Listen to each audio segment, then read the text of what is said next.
All right. What is going on YouTube? All the social platform, everything else. It's your boy Jay. So just bought my car. I got a Honda. I like it. So this is why you see a totally different background and everything. So with that being said, so I did a video last time about let's take a trip down memory lane. I talked about my naval shipmate, William Parkhill. Well, let's take another trip down memory lane, shall we? Let's talk about the first Westpac. The first Westpac when I was in the Navy was late 1999, early 2000, I want to say, if I'm not mistaken.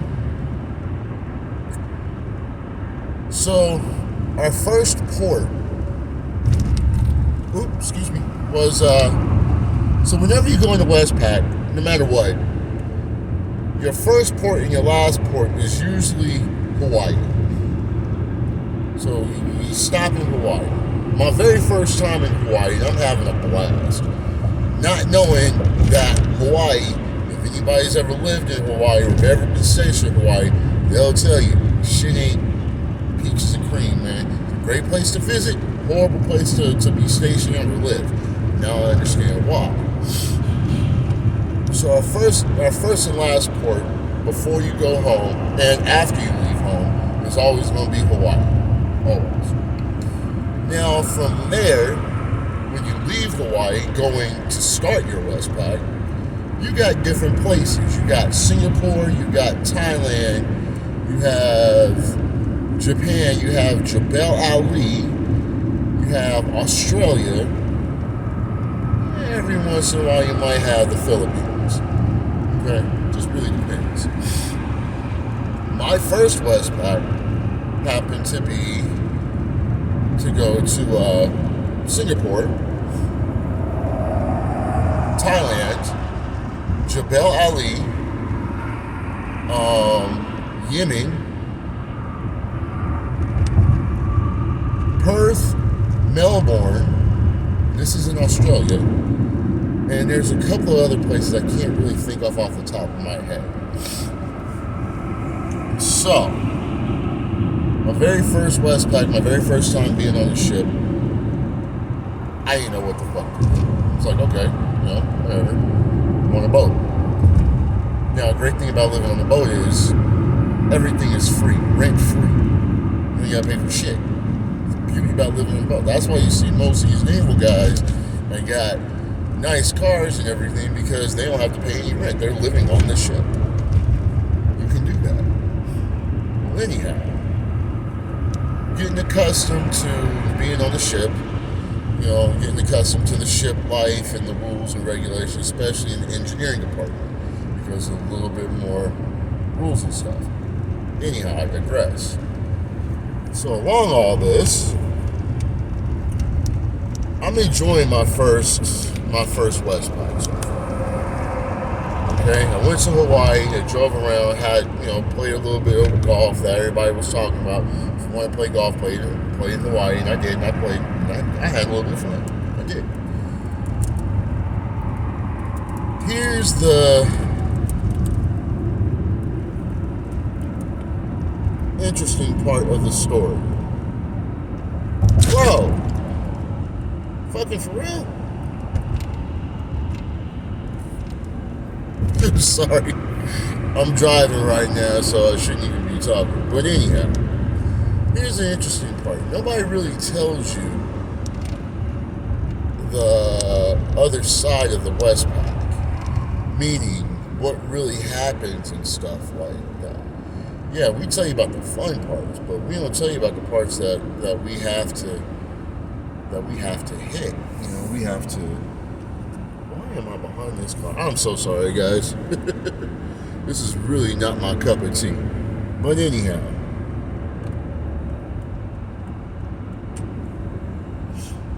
we have to go to ports that are sometimes unscheduled.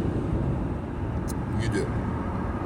You'll get orders to go to a certain port on the schedule and everything. Stay there for a couple of days. Do what you need to do, and you can head on out.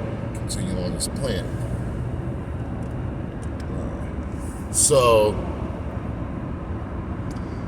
and there were times that we had to do that. A prime example, the bombing of the USS Cole. We weren't scheduled to go to Yemen. We happened to go to Yemen to meet with the USS Cole pre-bombing. Okay, pre-bombing. This is moments before the bombing happened, and most people out there will know about the USS Cole attack if you're around at that time. The naval guys that was out there around that time, they know about the USS Cole attack, especially if you're in our Westpac battle group.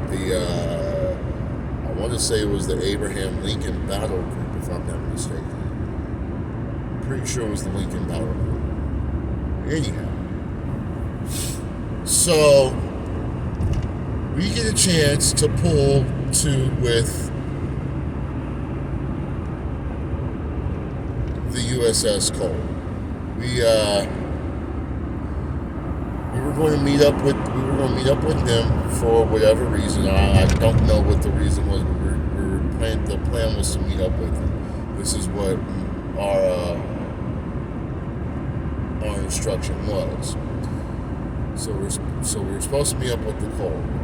I happened to be off of the clock and off of watch at that time, so I happened to be topside, looking at the town of Yemen and everything.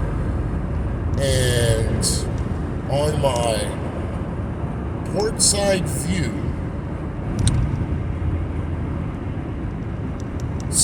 my starboard side view, which is the right side. Port side is your left side, starboard side is the right side, if anybody ever wants to know that. That's naval term. You got fore, which is forward. You got aft, which is behind.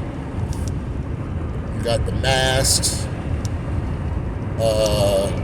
deck, which is floor, so on and so forth. Well, I happen to be topside at the time, and I'm looking at the Cole, looking at it.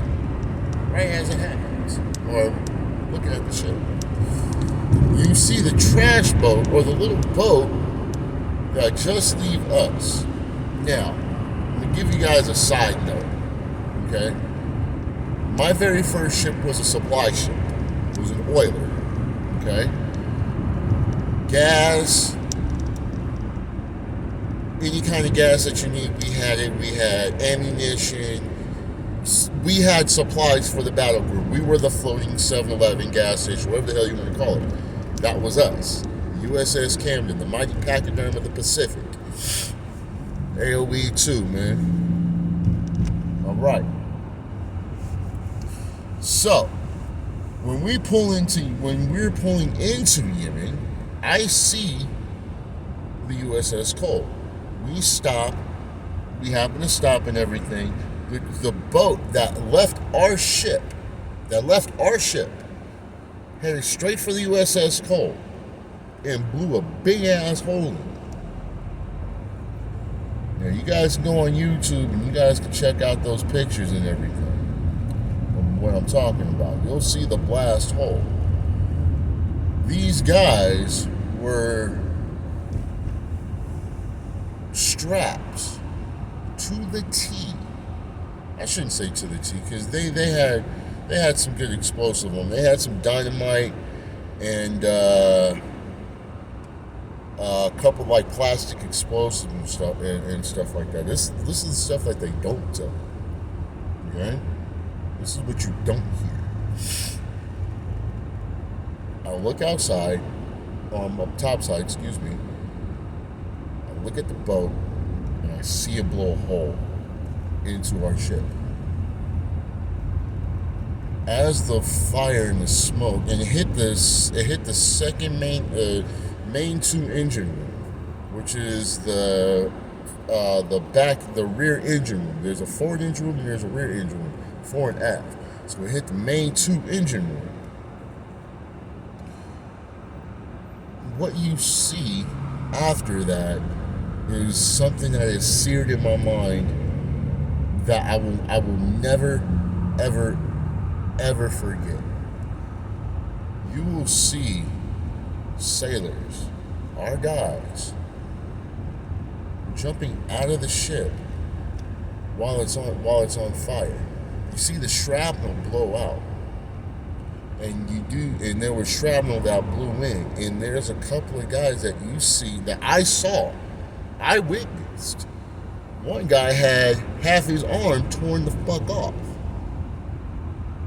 One guy had some ship shrapnel. I don't know if it was from the ship or from the engine room, but whatever it was, he had shrapnel coming out of his gut as they're falling out of the ship, trying to save themselves or something like that. Those I think 11, I can't remember the number of people, but there was quite a number of people that actually passed away, that died when this happened.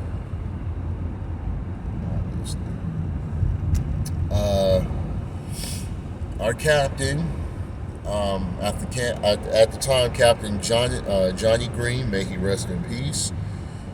He called a whole emergency general quarters. They talked to the respective division officers in the respective divisions. Our chief engineer, Chang, came downstairs. And that's not racist. That's what they call a chief engineer. Okay? It's abbreviated. They call it the Chang.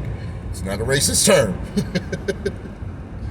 Anyhow, so our chief engineer came downstairs into our main engine room, which is the first engine room, which I was a part of P2 division, which is propulsion 2, main 2, engine 2.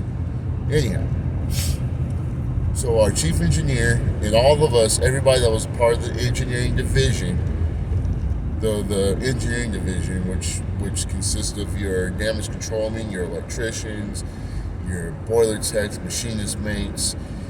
My Navy guys, you know what I'm talking about. My new guys, there's too many to list when it comes to engineering departments. But we are a whole entire engineering department in the main one engine room, along with our chief engineer, our leading chief petty officer, and our engineering lieutenant. He asked for anybody that would like to volunteer to help the USS Cole in this time of need, without any hesitation whatsoever. I raised my hand. It's like, I'll go. I want to go. All right. So, go to the USS Cole. We get transported to the ship. A little small boat and everything. They transport us onto the ship and everything. By that time, they have the engine room completely sealed off. So it's watertight and everything. So the rest of the ship didn't go down. So it only damaged that particular engine room. All right. So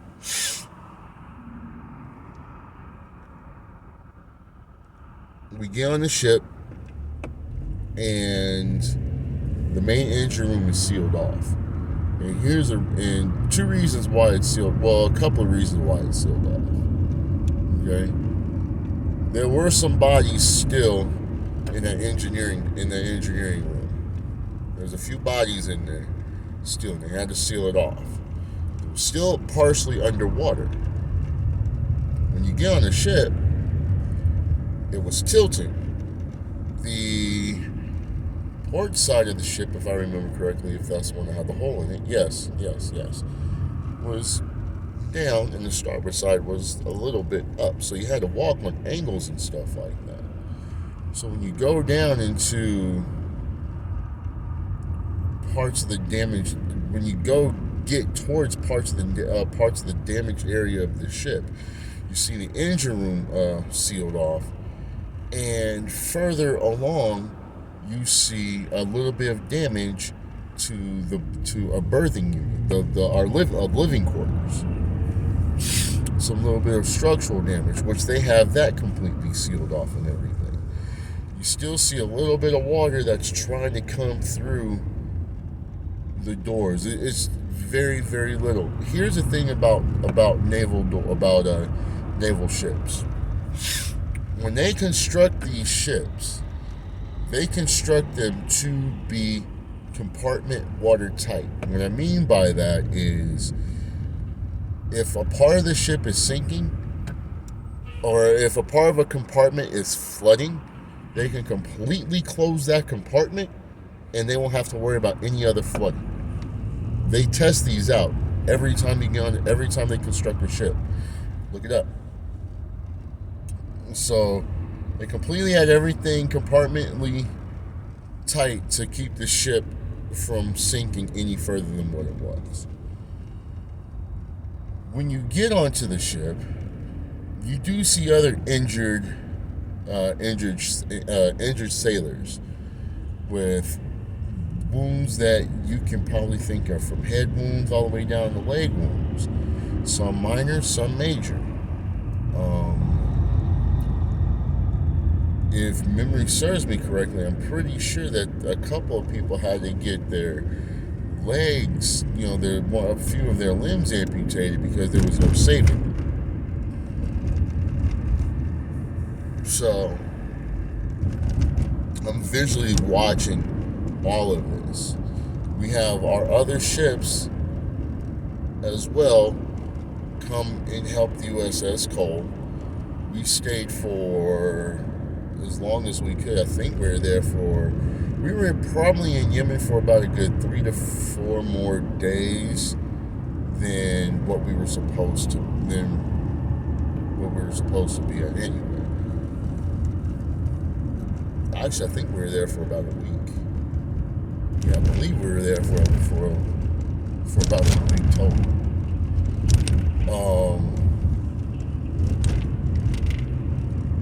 To have that seared into your memory for life, man, it is difficult.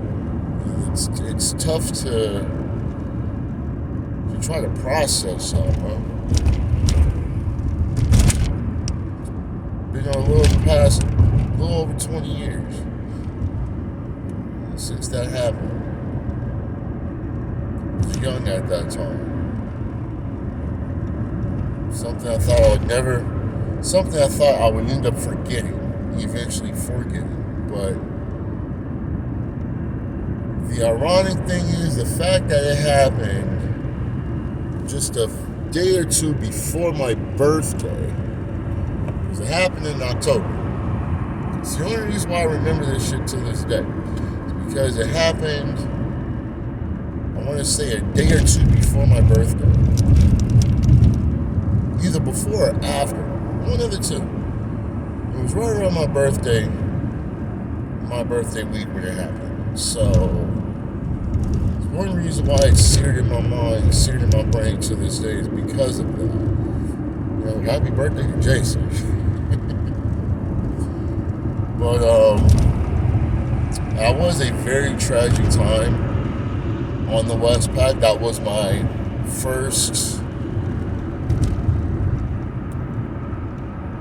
first terrorism experience being in the Navy. Just watching our brothers and sisters, military brothers and sisters, our naval shipmates, just, young people too on top of that. They weren't old guys. They were very young guys. They were kids. I'm not even gonna sit here and just lie to y'all, man. They were kids in my age group, bro. 19, 20, 21 years old. Just getting a fresh look on life and everything. Oh, this is what life is all about. Cool, You wanted to have fun. So, a lot of young people lost their lives that day. For foolishness, terrorism,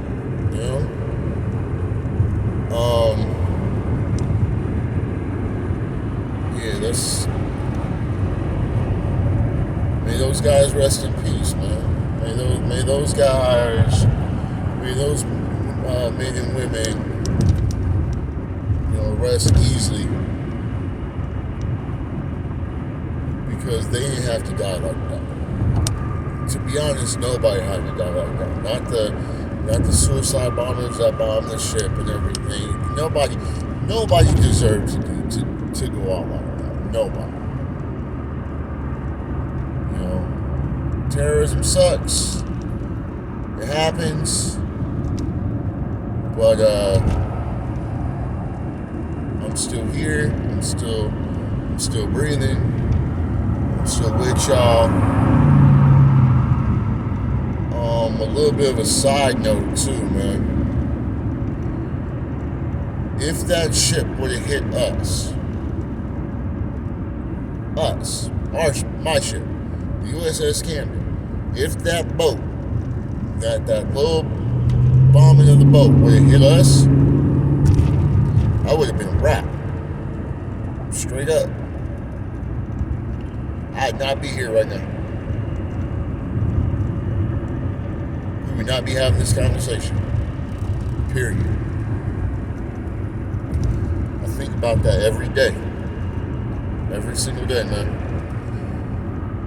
It makes me believe that God is real, man. I firmly believe it. I firmly believe that. I ain't trying to practice Christian. I ain't trying to preach Christianity on y'all, man. But for people out there that ain't got a religion or ain't got no kind of faith, you better find one, man. Because if you don't,